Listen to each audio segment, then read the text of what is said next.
大家好啊！又到咗讀你聽嘅時間啦，咁就今日咧繼續閱讀呢個 A.Christie 嘅450 from Paddington 咁故事嚟到第四節，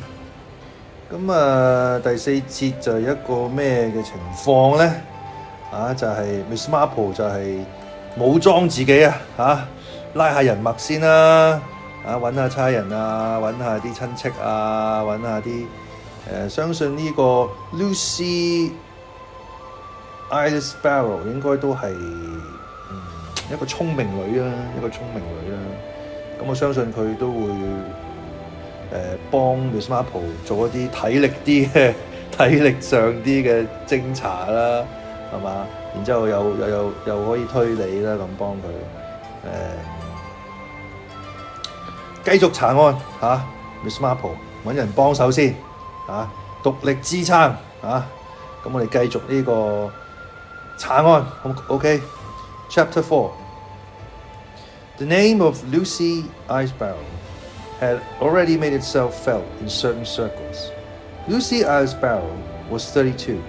She had taken a first in mathematics at Oxford, was acknowledged to have a brilliant mind, and was confidently expected to take up a distinguished academic career. But Lucy Eyelesbarrow, in addition to scholarly brilliance, had a core of good sound common sense. She could not fail to observe that a life of academic distinction was singularly ill-rewarded.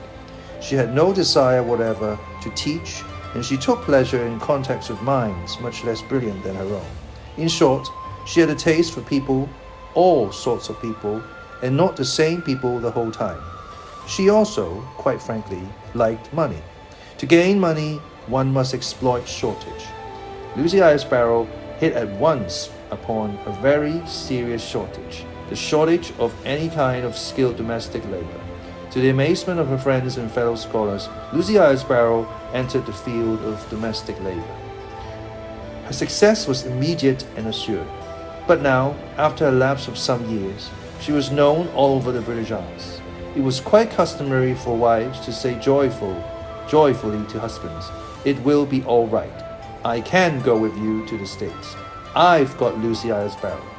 The point of Lucy Eyelesbarrow was that once she came into a house, all worry, anxiety, and hard work went out of it. Lucy Eyelesbarrow did everything, saw to everything, arranged everything. She was unbelievably competent in every conceivable sphere. She looked after elderly parents, accepted the care of young children, nursed the sickly, cooked divinely, got on well with any old-crusted servants there might happen to be, was tactful with impossible people, soothed habitual drunkards, was wonderful with dogs. Best of all, she never minded what she did. She scrubbed the kitchen floor, dug in the garden, cleaned up dog nests, and carried coals. 即係呢一個喺牛津攞到 first degree 數學嘅一個即係聰明人一個大學畢業生，佢係做清潔嘅屋企做清潔嘅，但係 A.Christie 似乎俾佢好多肯定啦即係寫到佢係一個好好嘅因為咧幫人清潔咧都揾到好多錢喎，原來喺 Victorian Age 嗰陣時。One of her rules was never to accept an engagement for any long length of time. A fortnight was her usual period, a month at most under exceptional circumstances. For that fortnight, you had to pay the earth. But during that fortnight, your life was heaven. You could relax completely, go abroad, stay at home, do as you pleased, secure that all was going well on the home front in Lucy Eyelesbarrow capable hands. Naturally, the demand for her service was enormous. She could have booked herself up if she chose for about 3 years ahead. She had been offered enormous sums to go as a permanency. But Lucy had no intention of being a permanency, nor would she book herself for more than 6 months ahead.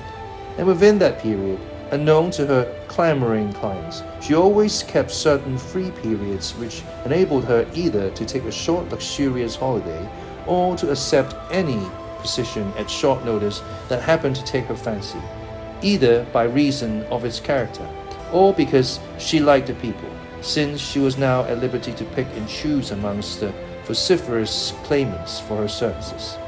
She went very largely by personal liking. Mere riches would not buy you the services of Lucy Eyelesbarrow. She could pick and choose, and she did pick and choose. She enjoyed her life very much and found in it a continual source of entertainment. Lucy Eyelesbarrow read and reread the letter from Miss Marple. She had made Miss Marple's acquaintance 2 years ago when her services had been retained by Raymond West, the novelist, to go and look after his old aunt who was recovering from pneumonia. Lucy had accepted the job and had gone down to St. Mary Mead. She had liked Miss Marple very much. As for Miss Marple, once she had caught a glimpse out of her bedroom window of Lucy Eyelesbarrow really trenching for sweet peas in the proper way, she had leaned back on her pillows with a sigh of relief, eaten the tempting little meals that Lucy Eyelesbarrow brought to her, and listened agreeably surprised to the tales told by her elderly, irascible maidservant of how I taught that Miss Eyelesbarrow a croquet pattern what she never heard of. Proper grateful she was, and had surprised the doctor by the rapidity of her convalescence.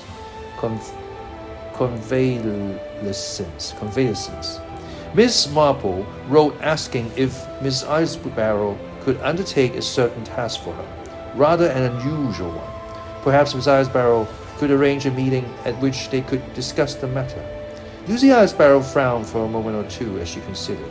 She was in reality fully booked up, but the word unusual and her recollection of Miss Marple's personality carried the day, and she rang up Miss Marple straight away, explaining that she could not come down to St. Mary Mead as she was at the moment working, but that she was free from 2 to 4 on the following afternoon and could meet Miss Marple anywhere in London. She suggested her own club, a rather nondescript establishment which had the advantage of having several small dark writing rooms which were usually empty. Miss Marple accepted the suggestion, and on the following day the meeting took place. Meetings were exchanged. Lucy Eyelesbarrow led her guest to the gloomiest of the writing rooms and said, "I'm afraid I'm rather booked up just at present, but perhaps you'll tell me what it is you want me to undertake." "It's very simple, really," said Miss Marple. "Unusual, but simple. I want you to find a body." For a moment the suspicion crossed Lucy's mind that Miss Marple was mentally unhinged, but she rejected the idea. Miss Marple was eminently sane. She meant exactly what she had said. "What kind of a body?" asked Lucy Eyelesbarrow with admirable composure. "A woman's body," said Miss Marple. "The body of a woman who was murdered, strangled actually, in the train." Lucy's eyebrows rose slightly. "Well, that's certainly unusual. Tell me about it." Miss Marple told her. Lucy Eyelesbarrow listened attentively, without interrupting. At the end she said, "It all depends on what your friend saw, or thought she saw." She left the sentence unfinished with a question in it. "Elspeth McGillicuddy doesn't imagine things," said Miss Marple. "That's why I'm relying on what she said. If it had been Dorothy Cartwright now, it would have been quite a different matter. Dorothy always had a good story, and quite often believes it herself, and there is usually a kind of basis of truth, but certainly no more. But Elspeth is the kind of woman who finds it very hard to make herself believe that anything at all extraordinary or out of the way could happen. She's almost unsuggestible, rather like granite." "I see," said Lucy thoughtfully. "Well, let's accept it all. Where do I come in?" "I was very much impressed by you," said Miss Marple, "and you see, I haven't got the physical strength nowadays to get about and do things." "You want me to make inquiries, that sort of thing? But wouldn't the police have done all that? Or do you think they have been just slack?" "Oh no," said Miss Marple. "They haven't been slack. It's just that I've got a theory about the woman's body. It's got to be somewhere.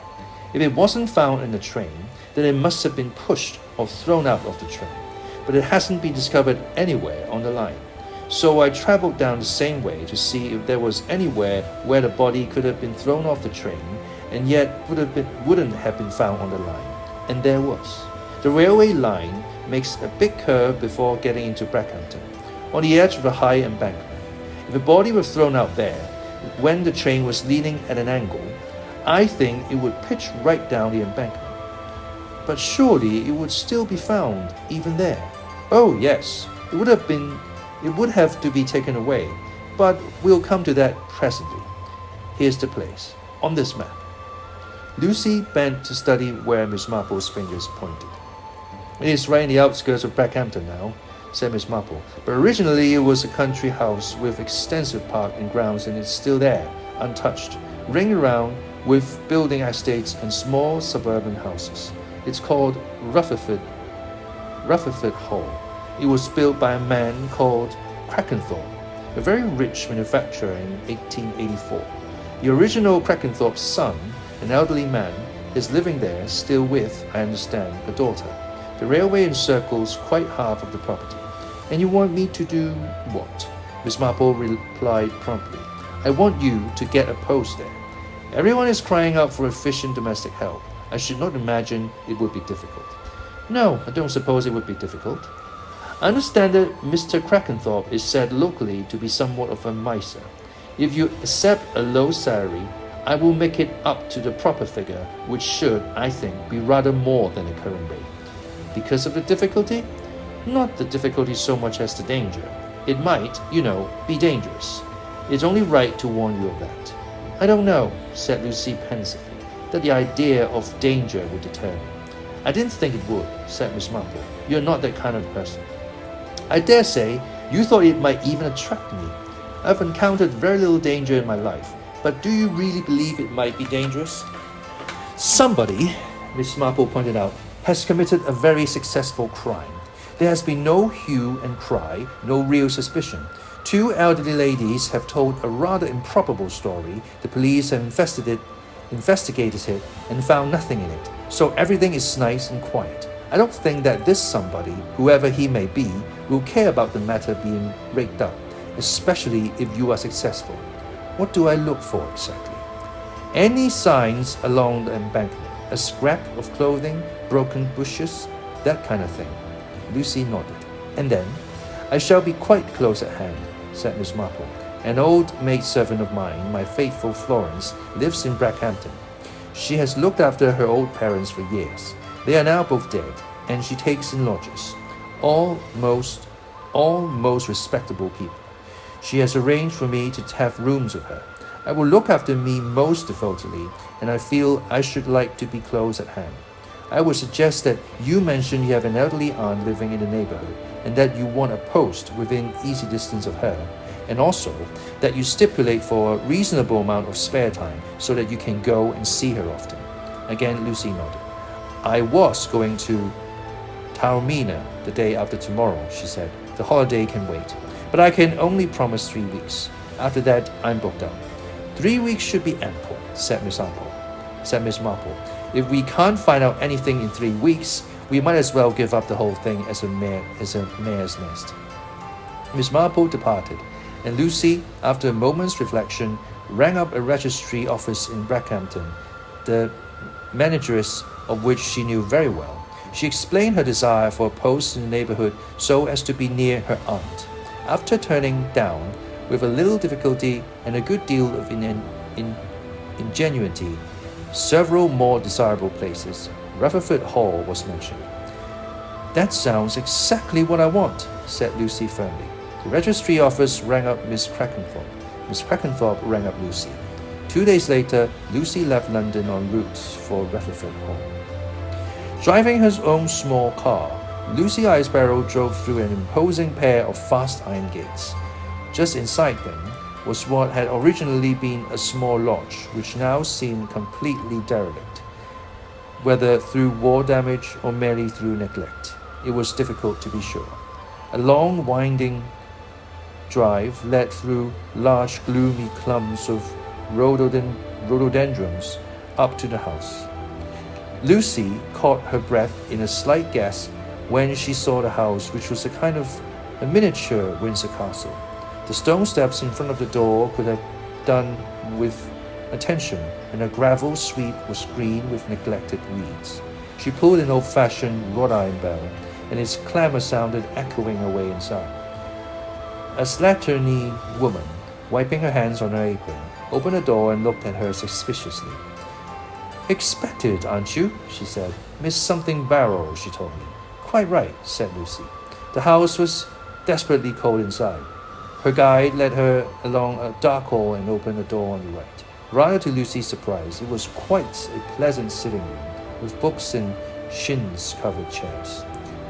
"I'll tell her," said the woman, and went away, shutting the door after having given Lucy a look of profound disfavour. After a few minutes, the door opened again. From the first moment, Lucy decided that she liked Emma Crackenthorpe. She was a middle-aged woman with no very outstanding characteristics, neither good-looking nor plain, sensibly dressed in tweeds and pullover, with dark hair swept back from the forehead, steady hazel eyes, and a very pleasant voice. She said, "Miss Eyelesbarrow," and held out her hand. Then she looked doubtful. "I wonder," she said, "if this post really what you're looking for? I don't want a housekeeper, to supervise things. I want someone to do the work." Lucy said that was what most people needed. Emma Crackenthorpe said apologetically, "So many people, seem to think that just a little light dusting will answer the case, but I can do all the light dusting myself." "I quite understand," said Lucy. "You want cooking and washing up and housework and stoking the boiler. That's all right. That's what I do. I'm not at all afraid of work. It's a big house, I'm afraid, and inconvenient. Of course, we only live in a portion of it. My father and myself, that is. He is rather an invalid. We live quite quietly, and there is an agar stove. I have several brothers, but they are not here very often. 2 women come in, Mrs. Kidder in the morning, and Mrs. Hart 3 days a week to do brasses and things like that. You have your own car?" "Yes, it can stand out in the open if there's nowhere to put it. It's used to it." "Oh, there are any amount of old stables. There's no trouble about that." She frowned a moment, then said, "Eyelesbarrow, rather unusual name. Some friends of mine were telling me about a Lucy Eyelesbarrow." "The Kennedys?" "Yes, I was with them in North Devon when Mrs. Kennedy was having a baby." Emma Crackenthorpe smiled. "I know they said they've never had such a wonderful time as when you were there seeing to everything. But I had the idea that you were terribly expensive.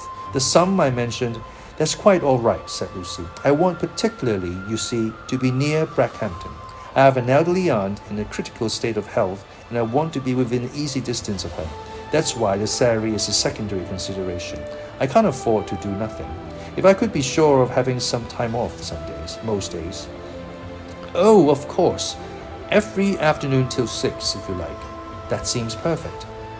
Miss Crackenthorpe hesitated a moment before saying, "My father is elderly and a little difficult sometimes. He is very keen on economy, and he says things sometimes that upset people. I wouldn't like..." Lucy broke in quickly. "I'm quite used to elderly people of all kinds," she said. "I always manage to get on well with them."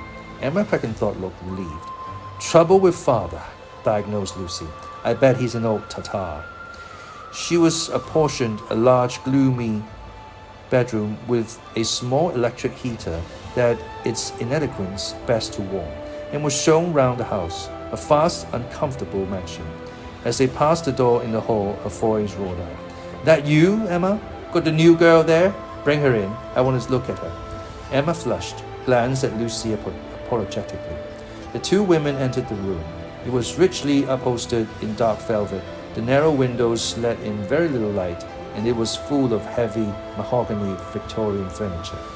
Old Mr. Crackenthorpe was stretched out in an invalid chair, a silver-headed stick by his side. He was a big gaunt man, his flesh hanging in loose folds. He had a face rather like a bulldog, with a pugnacious chin.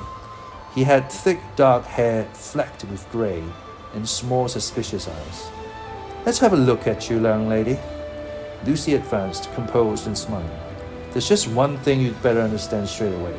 Just because we live in a big house doesn't mean we're rich. We're not rich. We live simply. Do you hear? Simply. No good coming here with a lot of highfalutin ideas. Cod's as good a fish as turbot any day, and don't you forget it. I don't stand for waste. I live here because my father built the house and I like it. After I'm dead, they can set it up if they want to, and I expect they will want to. No sense of family. This house is well built. It's solid, and we've got our own land around us. Keeps us private. It would bring in a lot if sold for building land, but not while I'm alive. You wouldn't get me out of here until you take me out feet first." He glared at Lucy. "Your home is your castle," said Lucy. "Laughing at me? Of course not. I think it's very exciting to have a real country place all surrounded by town." "Quite so. Can't see another house from here, can you? Fields with cows in them, right in the middle of Brackhampton. You hear the traffic a bit when the wind's that way, but otherwise it's still country," he added, without pause or change of tone, to his daughter. "Ring up the damn fool of a doctor. Tell him that last medicine's no good at all." Lucy and Emma retired. He shouted after them, "And don't let that damn woman who sniffs dust in here. She's disarranged all my books." Lucy asked, "Has Mr. Crackenthorpe been an invalid long?" Emma said rather evasively, "Oh, for years now. This is the kitchen."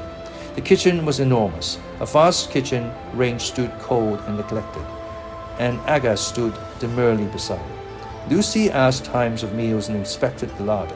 Then she said cheerfully to Emma Crackenthorpe, "I know everything now. Don't bother. Leave it all to me." Emma Crackenthorpe heaved a sigh of relief as she went up to bed that night. "The Kennedys were quite right," she said. "She's wonderful." Lucy rose at 6 the next morning. She did the house, prepared vegetables, assembled, cooked, and served breakfast. With Mrs. Kidder, she made the beds, and at 11 o'clock they sat down to strong tea and biscuits in the kitchen. Mortified by the fact that Lucy had no airs about her, and also by the strength and sweetness of the tea, Mrs. Kidder relaxed into gossip. She was a small, spare woman with a sharp eye and tight lips. "Regular old skinflint he is, what she has to put up with. All the same, she's not what I call downtrodden. Can I hold her own all right when she has to? When a gentleman come down, she sees to it there's something decent to eat." "The gentleman? Yes, big family it was. The eldest, Mr. Edmund, he was killed in the war. Then there's Mr. Cedric. He lives abroad somewhere. He's not married. Paints pictures in foreign parts. Mr. Harold's in the city. Lives in London, married an earl's daughter. Then there's Mr. Alfred. He's got a nice way with him, but he's a bit of a black sheep, been in trouble once or twice. And there's Miss Edith's husband, Mr. Brian, ever so nice he is. She died some years ago, but he's always stayed one of the family. And there's Master Alexander, Miss Edith's little boy. He's at school, comes here for part of the holidays always. Miss Emma's terribly set on him." Lucy digested all this information, continuing to press tea on her infinite. Finally, reluctantly, Mrs. Kidder rose to her feet. "Seem to have got along a treat we do this morning," she said wonderingly. "Want me to give you a hand with the potatoes, dear? They're all done ready." "Well, you are one for getting on with things. I might as well be getting along myself, as there doesn't seem anything else to do." Mrs. Kidder departed, and Lucy, with time on her hands, scrubbed the kitchen table, which she had been longing to do, but which she had put off so as not to offend Mrs. Kidder, whose job it probably was. Then she cleaned the silver till it shone radiantly. She cooked lunch, cleared it away, washed it up, and at 2:30 was ready to start exploration. She had set out the tea things ready on a tray, with sandwiches and bread and butter covered with a damp napkin to keep them moist. She strolled round the gardens, which would be the normal thing to do. The kitchen garden was sketchily cultivated with a few vegetables. The hothouses were in ruins. The paths everywhere were overgrown with weeds. A herbaceous border near the house was the only thing that showed free of weeds and in good condition, and Lucy suspected that had been Emma's hand. The gardener was a very old man, somewhat deaf, and was only making a show of working. Lucy spoke to him pleasantly. They lived in a cottage adjacent to the big stable yard. Leading out of the stable yard, a back drive led through the park, which was fenced off on either side of it, and under a railway arch into a small black lane. Every few minutes a train thundered along the main line over the railway arch. Lucy watched the trains as they slackened speed going round the sharp curve that encircled the Crackenthorpe property. She passed under the railway arch and out into the lane. It seemed a little used track. On the one side was the railway embankment. On the other was a high wall which enclosed some tall factory buildings. Lucy followed the lane, until it came out into a street of small houses. She could hear a short distance away the busy hum of main road traffic. She glanced at her watch. A woman came out of a house nearby, and Lucy stopped her.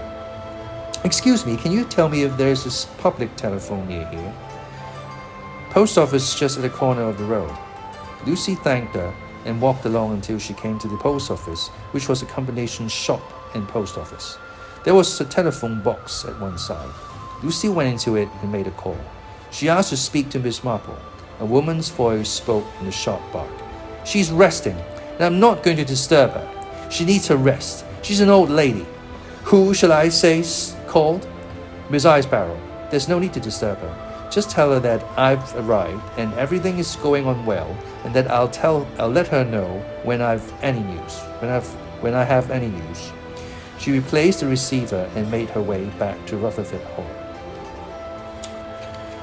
比較長嘅一節啊，咁呢一個偵探嘅歷險咧，似乎就又轉翻落去呢個 Lucy Eyelesbarrow 呢個身上啦，一個後生女啦，30幾歲啦，咁就為咗要查案咧，不惜要做一個類似一個臥底偵查咁喎，要住喺呢一個案發現場懷疑棄屍現場嘅一個莊園嘅附近咁樣，亦都同一時間就作者亦都用咗好多篇幅啦，去描寫呢個莊園啦嘅人物啦，佢哋嘅氣氛啦、裝修啦、主人嘅性格啦、屋企人關係啦、佢哋嘅身份啦，咁非常之有濃厚嘅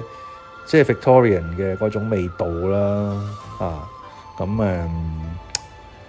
唔錯，即係描畫咗一幅好深刻嘅圖畫，即係似乎係如果呢間案同呢一間屋又冇直接關係嘅話，似乎真係覺得有啲可惜啊，甚至乎因為真係淨係講呢個 Lucy 喺呢間屋嘅生活嘅工作，可能都值得佢寫半本書。